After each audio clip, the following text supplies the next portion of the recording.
विधानसभा क्षेत्र में बच्चे झुग्गी झोपड़ी में पढ़ने को मजबूर हैं।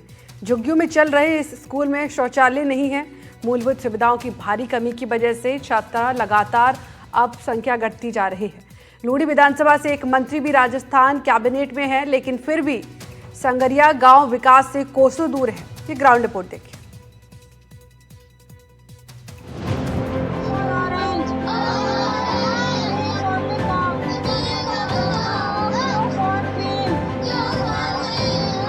राजस्थान के दूसरे बड़े शहर जोधपुर के लूणी विधानसभा क्षेत्र में सांगरिया गांव में आज भी एक ऐसा विद्यालय है जहां पर झुग्गी झोपड़ी में स्कूल संचालित हो रहा है। यहां पर छात्रों को स्कूल में मूलभूत सुविधाएं भी नहीं मिलती हैं। इस विद्यालय में गरीब तबके से आने वाले बच्चों के पढ़ने के लिए क्लासरूम भी नहीं है और न ही बैठने के लिए टेबल और कुर्सी। कच्ची झुग्गी झोपड़ी में आंगन में बैठकर छात्र पढ़ाई कर रहे हैं। इस स्कूल में आज भी कोई स्थायी शिक्षक नहीं है। यहाँ अन्य सरकारी स्कूलों से शिक्षकों को पढ़ाने के लिए भेजा जाता है। मूलभूत सुविधाओं की कमी के चलते इस विद्यालय में कार्यरत महिला शिक्षिका और छात्राओं को पड़ोसियों के घर साधन के लिए जाना पड़ता है। बदलते समय में भी ऐसे स्कूल आखिर कैसे संचालित हो रहे हैं? मूलभूत कमियों के बीच आखिर कैसे तैयार हो रही है भावी पीढ़ी?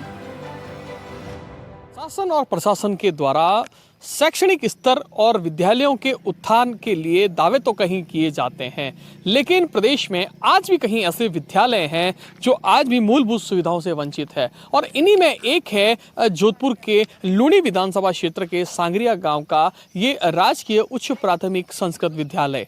करीब 2022 में जालोर से जोधपुर स्थानांतरित किया गया था, लेकिन करीब 3 साल के बाद भी जो है स्कूल जो है ये एकमात्र झुग्गी झोपड़ी में संचालित होने पर मजबूर होना पड़ रहा है। स्कूल में अगर सुविधाओं की बात करें तो किसी प्रकार की सुविधाएं भी नहीं है। स्कूल के जो बच्चे हैं उनको मजबूरी में जो है इस झुग्गी झोपड़ी के नीचे ही बैठकर जो है वो पढ़ने पर मजबूर होना पड़ता है। न तो स्थायी शिक्षक हैं, न ही किसी प्रकार की कोई टेबल है, कुर्सी है, यहाँ तक कि जो है वो शौचालय भी इस विद्यालय में नहीं है। लूणी विधानसभा के सांगरिया गांव में राजकीय उच्च प्राथमिक संस्कृत विद्यालय बदहाल स्थिति में है।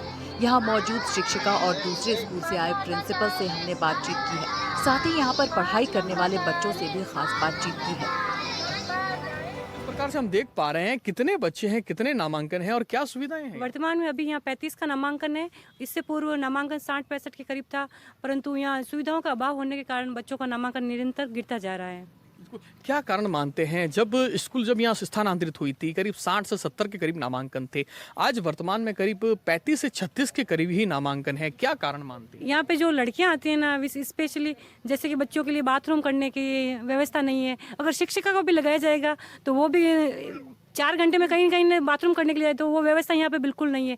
जैसे लड़कियां ने तो बिल्कुल स्कूल आना मतलब कम कर दिया है। एक बार टीचर को लगाया गया था, वो बीएलओ की वजह से अंकिता सिंह को लगाया है, इनको लगाया है। तो ये अभाव तो आपके सामने है। इस टीन में सर्दी गर्मी बरसात इसी में रहते हैं। सबसे बड़ा अभाव था ये ज़मीन। जब स्कूल के नाम हो जाएगी ना तो ज़रूर कोई ना कोई निर्माण करने के लिए ज़रूर आगे हो जाएगा। ये सबसे पहला आपको मैं ये चाहता हूँ ज़मीन स्कूल के नाम हो, और ज़मीन हो जाएगी तो निश्चित रूप से 100 से भी ज़्यादा इनका नामांकन हो जाएगा। कोई कमी नहीं रहेगी कि यहाँ के लोग भी मामा से तैयार करें तो करें कहाँ, काम कहाँ कर लगाए, बाथरूम भी तो बनाए कहाँ बनाए। ये सरकार ने कोई 5-7 बार सरकार को लिख भी दिया, हमने लिख भी दिया, पता नहीं कोई क्यों नहीं कर रहे, पता नहीं क्यों कर रहे। ऐसी स्थिति आ रही है। तो अगर ये आप कोशिश हो जाए ज़मीन स्कूल के नाम करा दो कैसे भी। ये स्कूल 2022 में जालौर से यहाँ ट्रांसफर किया गया था, लेकिन आज भी यहाँ पर किसी प्रकार की कोई सुविधा उपलब्ध नहीं है। कच्ची झुग्गी झोपड़ी में बच्चों को पढ़ाना एक मजबूरी बन गई है। स्कूल के निर्माण के लिए जमीन के अलॉटमेंट के लिए आवेदन दिए जा चुके हैं। भूमि आवंटन के लिए कई बार पत्र भेजे जा चुके हैं, लेकिन आज भी किसी प्रकार की कोई सुनवाई नहीं हुई है और विकास के नाम पर सिर्फ एक पानी का टैंक बना है। हेलो, सांगरिया से बोल रहा हूँ अध्यक्ष। यहाँ पे तो 3 साल हो गया और कुछ भी मतलब नहीं हो रहा है। और जो भी हमारे यहाँ बच्चे पहले 60 थे, अभी 60 है क्या 30-35 है। व्यवस्था के हिसाब से लोग आते हैं और जाते, और कुछ भी व्यवस्था यहाँ पे नहीं है।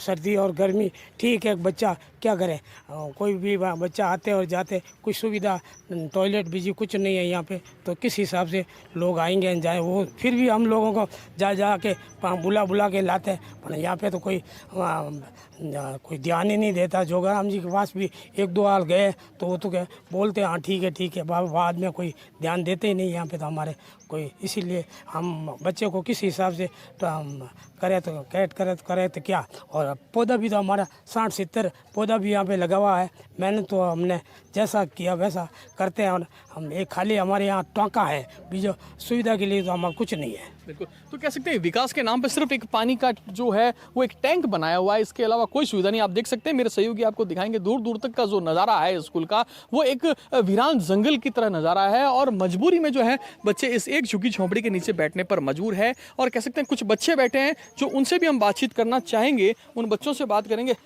क्या नाम है बेटा आपका? प्रियंका। यहाँ पढ़ाई होती है? नहीं होती है। क्या क्या सुविधाएं क्या मिल रही है आपको यहाँ? कैसी स्कूल है आपकी? एक झोंपड़े में स्कूल ही है आपकी? हाँ। बिल्कुल। और टीचर पढ़ा भी रहे हैं आपको? पढ़ा रहे। साल 2022-23 के शैक्षणिक सत्र में स्कूल में करीब 70 छात्रों का नामांकन था, लेकिन अब मूलभूत सुविधाओं की कमी के कारण छात्रों की संख्या घटती गई और अब 35 के करीब छात्र ही यहाँ पर बचे हैं। ग्रामीण क्षेत्र के लोग अपनी बेटियों को उस स्कूल में नहीं भेजना चाहते क्योंकि यहाँ पर शौचालय की सुविधा नहीं है। वहीं सांगरिया गांव के ही कुछ लोगों ने एनडीटीवी से बात करते हुए बताया कि निश्चित तौर पर ये विद्यालय जब गांव में आया था तो लोगों को विद्यालय से बहुत उम्मीदें थी, लेकिन लोगों को सिर्फ निराशा हाथ लगी क्योंकि ना तो गांव का विकास हुआ और ना ही स्कूल का। इस स्कूल के उद्धार के लिए शासन प्रशासन से जुड़े जिम्मेदार किसी प्रकार से गंभीर नजर नहीं आते हैं। अगर इस स्कूल का विकास होता है तो निश्चित तौर पर देश की भावी पीढ़ी के बेहतर भविष्य के लिए एक बड़ा कदम होगा। और जैसा कि बेटी बचाओ बेटी पढ़ाओ का नारा दिया जाता है, लेकिन दूसरी तरफ धरातल पर सच्चाई कुछ और ही है। 4 दाएं 40, 5 एकम 5। शासन प्रशासन से जुड़े जिम्मेवार जो हैं वो शिक्षा के स्तर को और अधिक सुधारने के दावे तो कहीं करते हैं, लेकिन बात करें राजस्थान के दूसरे बड़े शहर जोधपुर की, और जोधपुर में भी लूणी विधानसभा क्षेत्र की, जो राजस्थान सरकार के कैबिनेट मंत्री जोगाराम पटेल का विधानसभा क्षेत्र है, जहां आज भी इस प्रकार की स्कूलों में जो है मूलभूत सुविधाओं से जो है देश की भावी पीढ़ी जो है वो आज भी वंचित है। अब देखने वाली बात है कि इन बच्चों के बेहतर भविष्य के लिए शासन प्रशासन से जुड़े जिम्मेवार अधिकारी कितना गंभीर हो पाते हैं। जोधपुर से एनडीटीवी के लिए मुकुल परिहार।